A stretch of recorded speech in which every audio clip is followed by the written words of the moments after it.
Olá pessoal, sejam todos bem-vindos aos comentários dos julgamentos do TST no mês de setembro. Eu sou o professor Elton Kramer e vou te acompanhar nesse estudo aqui mais aprofundado dos informativos, das principais decisões que foram proferidas pelo Tribunal Superior do Trabalho. Primeira decisão que eu separei para vocês aqui é a respeito dos embargos, controvérsia quanto à saúde do empregado. Foi um julgamento aqui de setembro, do TST, e diz o seguinte: configura ato ilícito, nos termos do artigo 187 do Código Civil, a conduta da empresa que impede o retorno do empregado à atividade laboral e, consequentemente, inviabiliza o percebimento da contraprestação pecuniária, mesmo após a alta previdenciária. O sofrimento ensejado pela atitude abusiva da empregadora ao sonegar direitos básicos do trabalhador independe da comprovação fática do abalo moral, configurando in re ipsa, e é presumido em razão do próprio fato, sendo desnecessário qualquer tipo de prova. Então, nesse caso aqui, pessoal, veja que é um caso interessante. Você teve aí o retorno do empregado à atividade laboral, depois da alta previdenciária. Então, vamos dizer que ele teve um acidente de trabalho e a empregadora se recusou a receber esse empregado, Então, se recusando, sendo que ele tem até o período de estabilidade, se for o seguro-desemprego, ou seguro-desemprego, seguro-doença, ele teve esse abalo que é presumido. Você não precisa comprovar esse dano. Então, veja, é uma situação bem diferenciada aqui, julgada pelo TST, e que envolve a aplicação do Código Civil, que aí é no plano da responsabilidade civil. Então, aqui um entendimento bem interessante, que eu colocaria aí um adendo no caderno de vocês, que pode ser cobrado, sim, em concurso público, ok? Outro julgamento aqui que eu separei é a questão de conselho de fiscalização profissional, a questão de empregado. O que nós temos aqui de interessante? É abordado no julgamento do Supremo, e depois o que o TST entendeu desse julgamento, como que ele aplicou. Então diz aqui, o Supremo Tribunal Federal, nos autos de recurso ordinário 1.112.327, deu provimento ao recurso extraordinário interposto pelo CREA Paraná para cassar ao acordo do Tribunal Superior com determinação de observância da jurisprudência afirmada quanto à nulidade da contratação de pessoal dos conselhos de fiscalização das profissões regulamentadas sem o prévio concurso público após a Constituição de 88. Lembrando aqui, pessoal, que esses conselhos são equiparáveis a autarquias. Então, para a contratação de pessoal, precisa de concurso público, E aqui, no caso, está se discutindo uma contratação posterior à Constituição Federal de 88 sem concurso, Diz o TST, embora esse Tribunal Superior, amparado pelos princípios da proteção e da boa-fé objetiva, conferisse por algum tempo validade às contratações desse pessoal sem concurso público após a Constituição de 88, mas desde que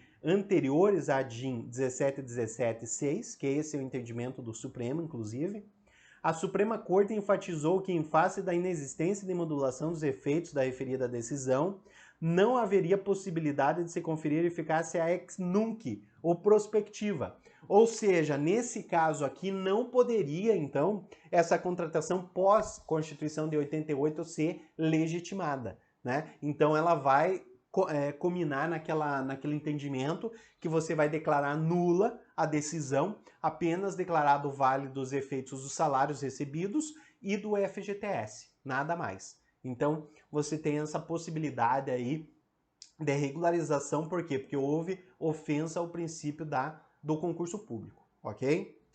Outra decisão que eu trago para vocês é sobre a primazia da realidade. Muitos devem ter já estudado esse princípio lá no direito do trabalho, inclusive no processo do trabalho, que são duas matérias muito importantes para o seu concurso. Então, você que está estudando para advocacia pública, possivelmente você não gosta de direito do trabalho ou processo de trabalho. É raro alunos que estudam para advocacia pública gostarem, Então, sempre que vai ser lotado alguém lá no setor trabalhista, o advogado público já fica assim, de cabelo em pé, porque ninguém gosta. Não, ninguém é muito forte a dizer, mas a maioria não gosta, né? Inclusive eu não gosto de atuar na Justiça do Trabalho, mas eu tenho que compreender, porque sempre tem situações que envolvem a Justiça do Trabalho. E eu atuei durante algum tempo, alguns anos, lá na Procuradoria Municipal no setor trabalhista, o que me ajudou a entender bastante esses elementos essenciais, ao menos, do processo de trabalho. E o que eu falo para vocês? Sempre que vai ter um concurso público, e isso eu fiz para a Procuradoria do Estado, é estudar cartas coringas. Então você vai ter processo civil, administrativo, constitucional e tributário. São carros-chefes. Ali é a tua obrigação ir bem. Ah, professor, eu vou muito bem em tributário. Ótimo, é a tua obrigação, porque é um núcleo duro. Todo mundo vai bem nessas matérias. Quem não vai bem já cai fora. Então você vai bem, tem que ir bem nessas. Agora tem essas disciplinas que são cartas coringas, como por exemplo direito civil, direito empresarial, ambiental, trabalhista, que é aquilo que vai correndo por fora para aumentar a sua pontuação no concurso público. Então por isso que um estudo direcionado para essas matérias de direito, trabalho e processo de trabalho, muito importante, ok?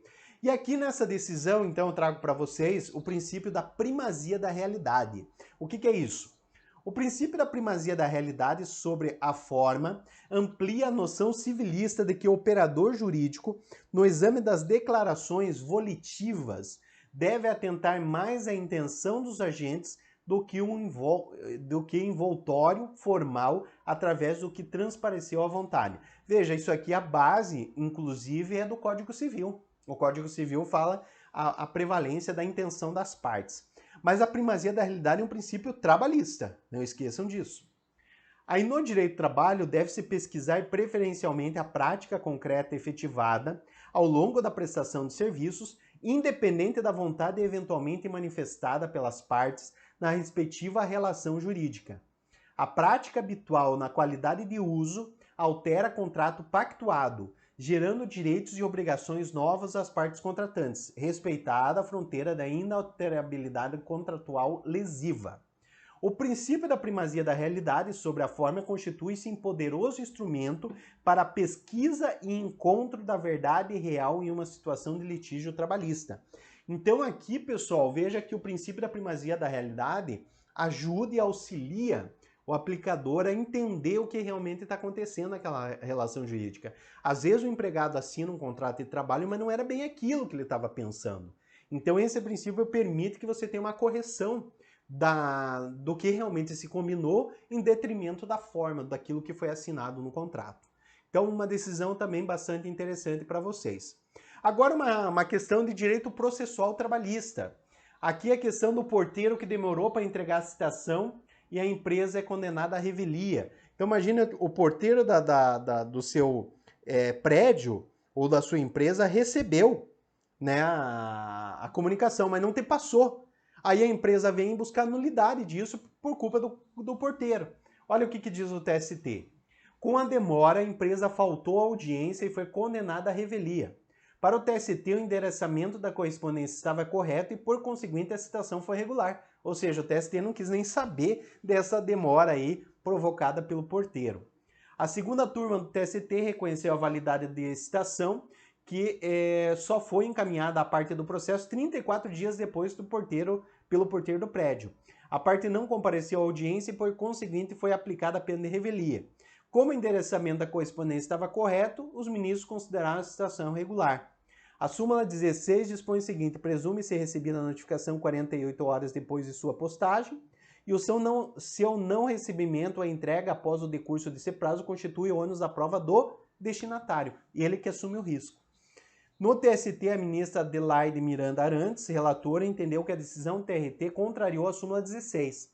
Ela explicou que cabe ao destinatário comprovar o não recebimento da citação. O empresário certamente não se desincumbiu satisfatoriamente desse encargo. Ou seja, na verdade, o risco foi dele e a culpa do porteiro é um risco do próprio executado ou réu, nesse caso aí, que é o empregador. Então veja, uma decisão bem para o empregado nessa situação, mas, enfim, nós temos que anotar isso aqui, é possível de ser cobrado aí em provas de direito e processo do trabalho. Outro julgamento que eu trago para vocês, o TST, advogado concursado não receberá hora extra. Então aqui diz O TST manteve decisão que rejeitou o pedido de horas extras de um advogado da Empresa Brasileira de Comunicação, que cumpria a jornada semanal de 40 horas. A decisão segue o entendimento de que a previsão de jornada de 8 horas diárias no edital do concurso, por meio do qual ele for admitido, equivale ao regime de dedicação exclusiva. Na reclamação trabalhista, o advogado pretendia o reconhecimento à jornada especial de 4 horas.